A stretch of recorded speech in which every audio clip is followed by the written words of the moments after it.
Monster Hunter World Iceborne is a wonderful gaming experience with a whole host of content that Capcom has supported over the past few years, but now we have access to all the game has to offer and we can now work towards the best builds possible. So I'm Darcblade with the best of the best builds for the longsword in Monster Hunter World Iceborne. Now when I say best of the best, I mean a build that is constructed from some of the rarest armor, weaponry and jewels in the game. This gives hunters some of the strongest sets possible. For this series I'll be featuring 4 builds for each of the various weapons in the game, which should cater to a variety of playstyles. When it comes to the longsword, it's a very well-rounded weapon, with a lot of offensive options combined with built-in defensive options.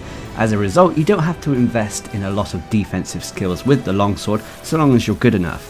If you can master Foresight slashes and EI Spirit slashes, you can drop defensive skills in your build for offensive ones. So for the majority of builds featured in this video, they'll be focusing more on DPS than anything else. So the first build is the best of the best raw attack longsword build. This build prioritizes increasing our raw attack to its highest possible level. Additionally, as we are focusing on raw attack, it means that we can use this build against pretty much any monster quite successfully. On top of that, it comes with quality of life skills and more, making it a very universal longsword build to use. So for this you'll need the Frostfang Helm beta, the Dragon Hide beta, Dragon Claws beta, Dragon Barbs beta, Dragon Feet beta, and for my charm I'm using the Challenger Charm 5, and for my weapon I'm using the Fatalis Zaga Spanon, which is the Fatalis longsword. This has an attack increase augmentation and then a health regen augmentation.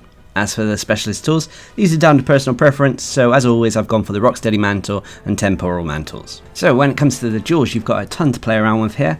So first of all, I've gone for Mighty Jewels for the maximum might skill, Evasion Jewels for the evade window skill, Tenderizer Jewels for weakness exploit, Expert Jewels for some critical eye, Protection Jewels for divine blessing, Critical Jewels for the crit boost skill, Attack Jewels for the attack boost skill, Challenger Jewels for the Agitator skill, a Fortitude Jewel for the Fortify skill, and finally a Shaver Jewel for the Clutch Claw boost skill. As for the jewels and the mantles, these are again down to personal preference, but I've gone for Dragon Jewels for the Dragon Attack skill.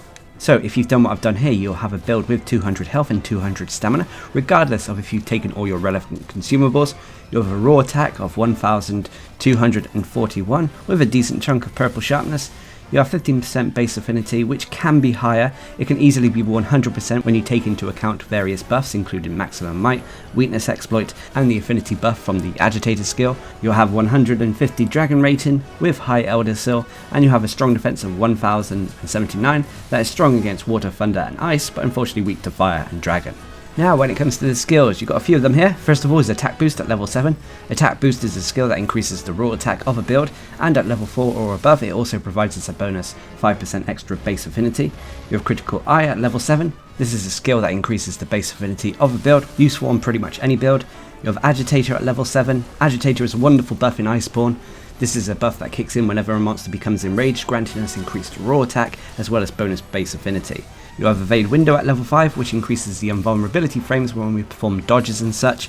However, this could be dropped if you so desire. As I mentioned at the start of this video, the longsword has built-in defenses thanks to the fact that you can counter monster attacks through the EI Spirit Slash and Foresight Slash. You have Divine Blessing at level 5, which is a useful defensive skill that gives us a chance at taking reduced damage when we take a hit from a monster.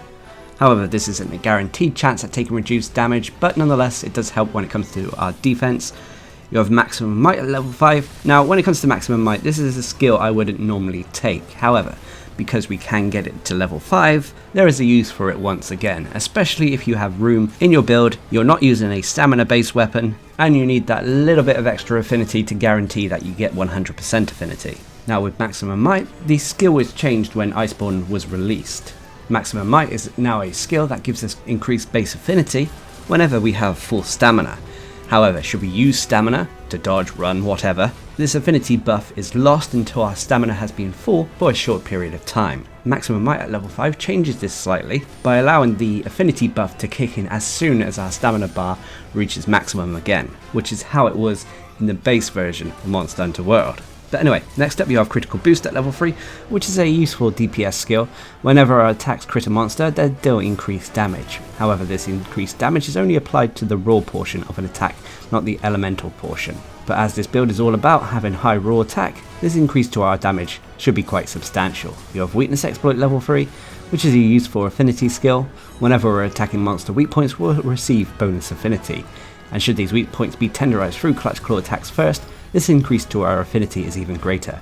Weakness Exploit at level 3 can potentially provide us an extra 50% bonus affinity. Next up is Fortify at level 1, which is a byproduct of the Fortitude jewel we're using.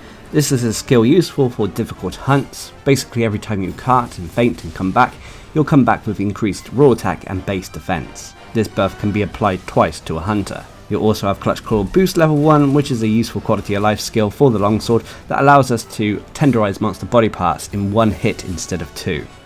And then finally, when you're wearing your mantles, you'll have Dragon Attack at level 2, increasing the dragon rating of this build. This is a purely optional skill, but as a lot of the essential skills have already been incorporated into this build, and we are using a dragon weapon, the Dragon Attack skill should increase our damage a little bit.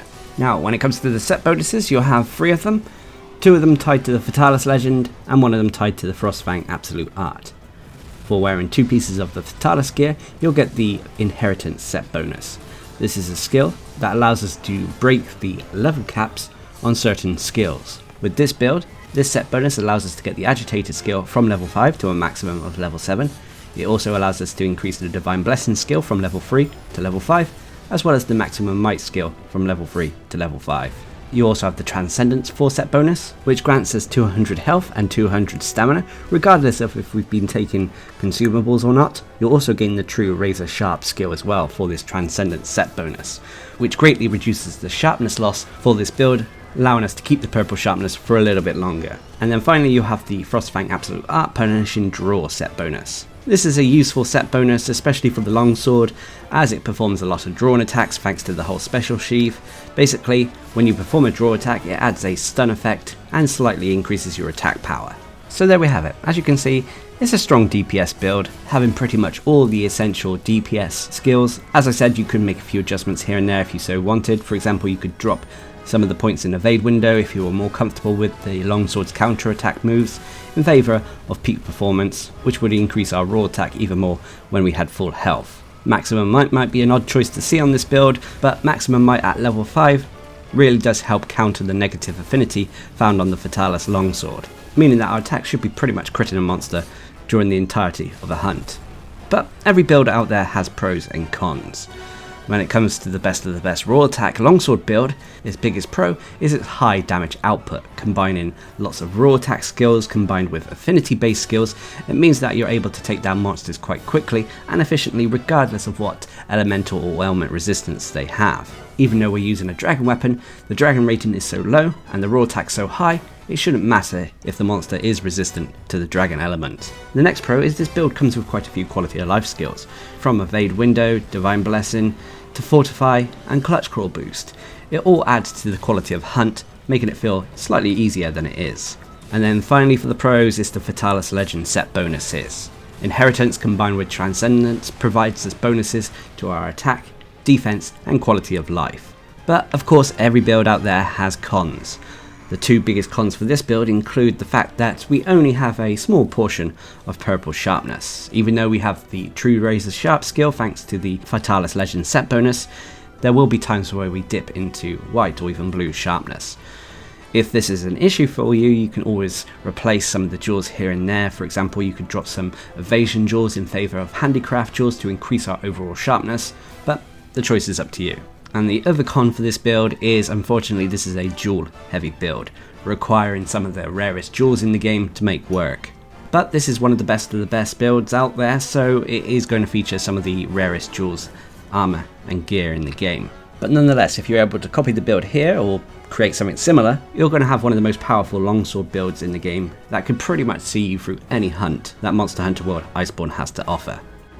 Which brings us on to the next build, which is the best of the best elemental longsword build. Now the longsword is quite efficient when it comes to elemental damage. It may not be the best at utilising it, but it's definitely useful, especially if you like to use elemental builds and counter monsters with the various elements in the game. As mentioned at the start of this video, this again is a high DPS build that is designed to be interchangeable with the various Kiar weapons found in the game. So although we're showing a fire build here, it can be adjusted slightly to make use of any of the other Kiar longswords that use different elements. So for this build you'll need the Safi Crested Crown Beta, the Safi Crested Chest Alpha, the Safi Crested Van Braces Beta, Safi Crested Belt Beta, and the Safi Crested Boots Beta. I'm also using a Blaze Charm 5 as we are using a fire weapon. Of course, like I said, if you were using a different weapon with a different element, you would replace this to match whatever new element you were using. And for my weapon, I'm using the Kia Sword Fire. This has a health regen augmentation and an elemental up augmentation. As for the specialist tools, these are again down to personal preference, so I've gone for Rocksteady and Temporal Mantles. So when it comes to the jewels, you've got a few to play around with. So I've gone for Evasion Jewels for the Evade Window skill, Fortitude Jewel for the Fortify skill, Vitality Jewels for the Health Boost skill, Shaver Jewel for the Clutch Claw Boost skill, a Sharp Jewel for the Protective Polish skill, Fervor Jewels for the Resentment skill, Tenderizer Jewels for Weakness Exploit, and finally a Blaze Jewel to max out the Fire Attack skill. As I mentioned before with the Charm, if you were using a different weapon with a different element, you would replace the Blaze Jewel to match whatever new element you were using. As for the jewels on the mantles, I've gone for Protection and Attack Jewels. So if you've done what I've done here, you have a build with 150 health, 100 stamina, which will be 200 health and 150 stamina when you're on a hunt and taking all your relevant consumables. You have a raw attack of 924 with a decent chunk of white sharpness.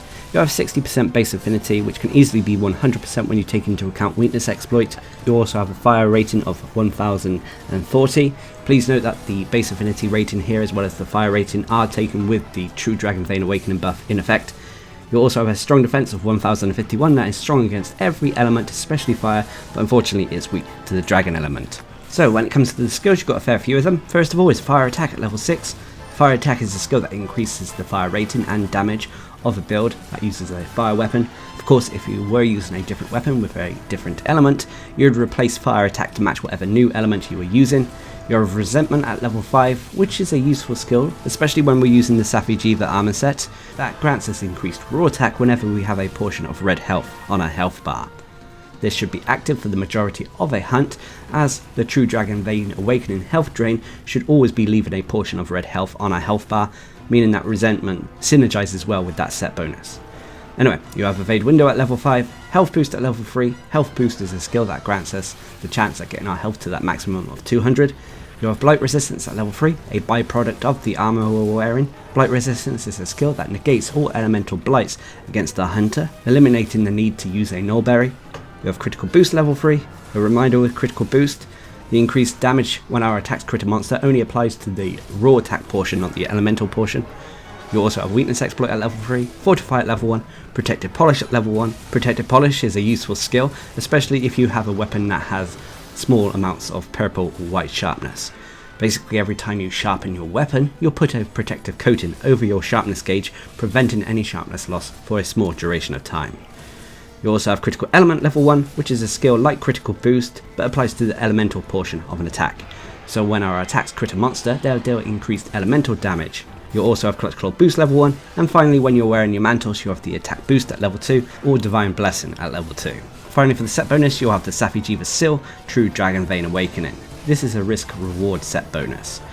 Basically, whenever we have our weapon drawn, it will grant us 40% increased base affinity, as well as an increase to our elemental rating. It would also increase our element rating if we were using an element weapon. But there is a downside to this. Every time we swing our weapon, whether we hit a monster or not, it will drain our health, leaving a portion of red health on our health bar.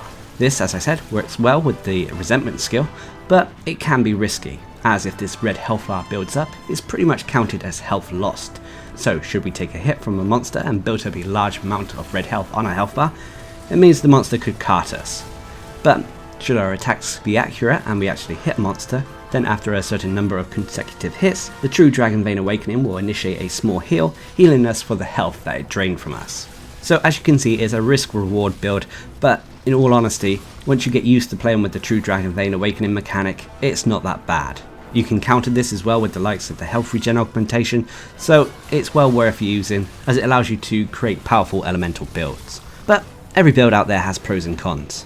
When it comes to this build, its biggest pro is its elemental DPS output. Thanks to its high affinity, combined with elemental skills, and set bonus, it means that you're able to take down monsters very quickly so long as you're taking into account their elemental weaknesses. On top of that, the next pro is this build is quite interchangeable, meaning that it can be used with pretty much any of the elements out there, and although this works best with the various Kya weapons out there, it can be used with pretty much any elemental weapon, and all you need to do to make it work is swap out the charm and that single elemental jewel. And then finally for the pros is the true Dragon Vein Awakening, granting us a ton of DPS bonuses for simply having our weapon drawn.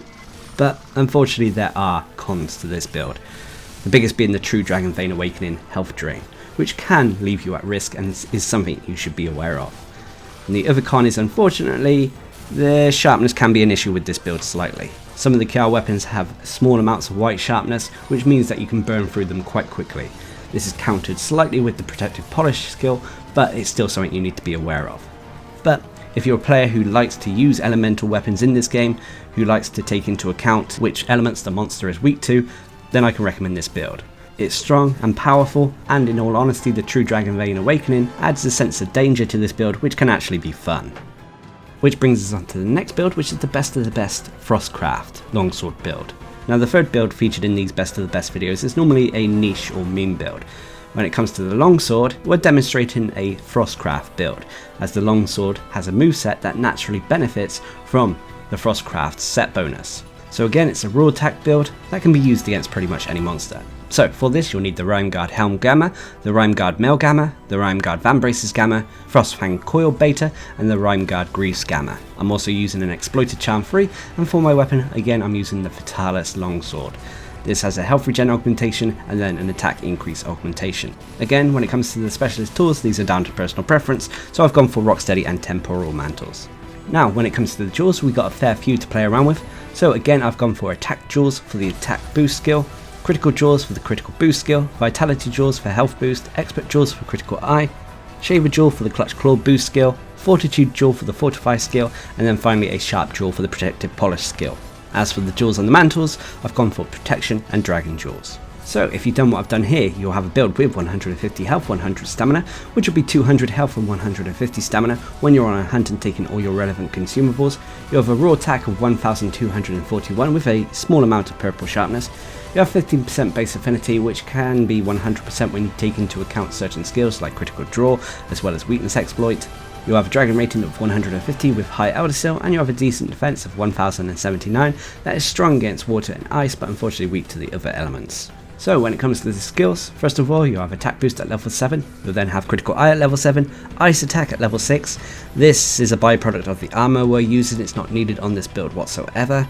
It would be nice if we had a ice weapon that had very high raw attack, as it would benefit from this skill, but unfortunately the Fatalis Longsword is the highest raw attack weapon we have, which means that the ice attack skill is kind of wasted on this build unfortunately. In some respects it would have been nice for the Velkhana Gamma armor set to not have ice attack on it, which would have made it a lot more customizable. But anyway, you have health boost at level 3, recovery up at level 3. Recovery up is a byproduct of the armor we're wearing, but nonetheless it's kind of useful. It increases the amount we heal when we drink healing potions and such. You have critical boost at level 3, weakness exploit level 3, critical draw at level 3. Critical draw is a skill that grants us a bonus 100% affinity when we perform draw attacks.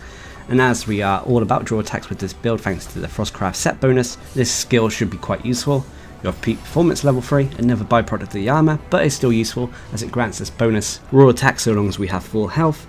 You have quick sheath level 3, which allows us to sheath our weapon more quickly, and this does apply to the special sheath when it comes to the longsword. You have coalescence level 3, which again is another byproduct of the armor we're using. Coalescence is a skill that whenever you remove a blight or ailment from your hunter, you'll gain increased raw attack, elemental attack, and ailment attack, at least for a small period of time.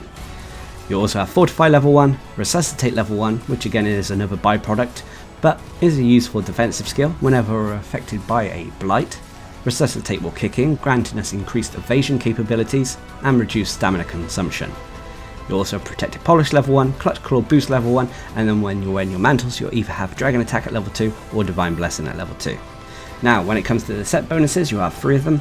First of all, for the Velkhana Divinity, for wearing 2 pieces of the Velkhana armor set you'll get Critical Element, which we talked about on the last build which was found on the Kya weapons. Basically whenever our attacks crit a monster, they'll deal increased elemental damage.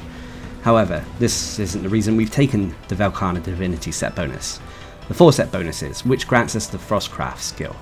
This grants us an entirely separate and new bar underneath our stamina bar, which adds a new mechanic to this build.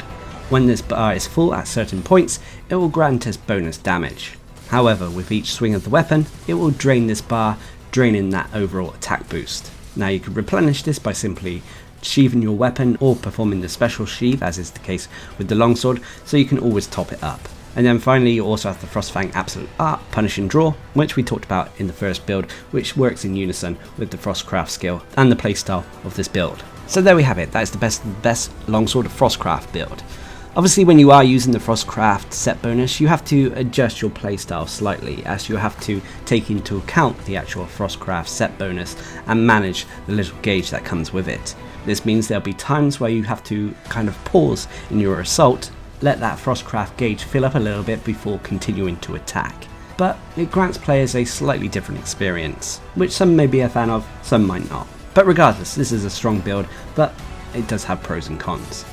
The biggest pro for this build is its strong raw attack. Combining various attack skills with affinity skills, it means we're able to dish out a lot of damage to a monster regardless of their elemental or element weaknesses. On top of that, this build again has quality of life skills, from health boost recovery up to quick sheath and coalescence. It all adds to the quality of a hunt, making it feel slightly more easier than it is.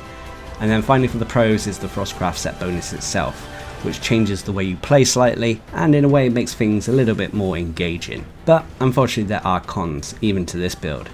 The biggest cons include the small amount of purple sharpness this build has, which can be annoying at times as you'll drop down into white or even blue sharpness. This is counted slightly thanks to protective polish, but it's still an issue you need to be aware of.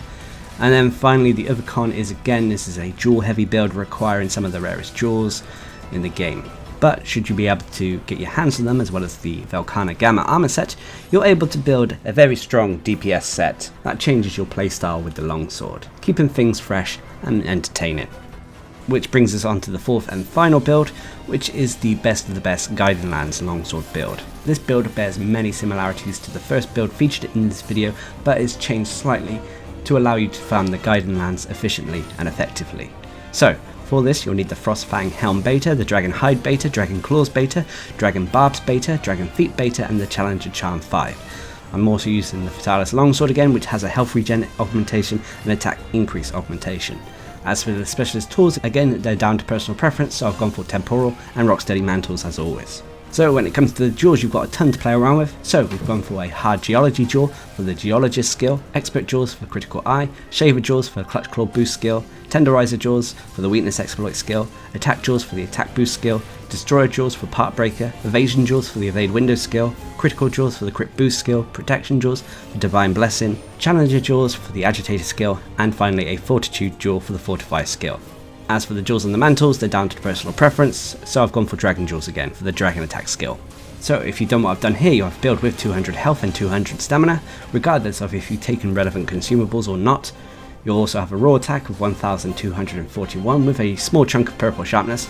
You have 15% base affinity, which can be 85% when you take into account the buffs from Agitator as well as Weakness Exploit. You have 150 Dragon rating with high Eldersil, and you have a decent defense of 1079 that is strong against water, thunder and ice, but unfortunately weak to fire and dragon.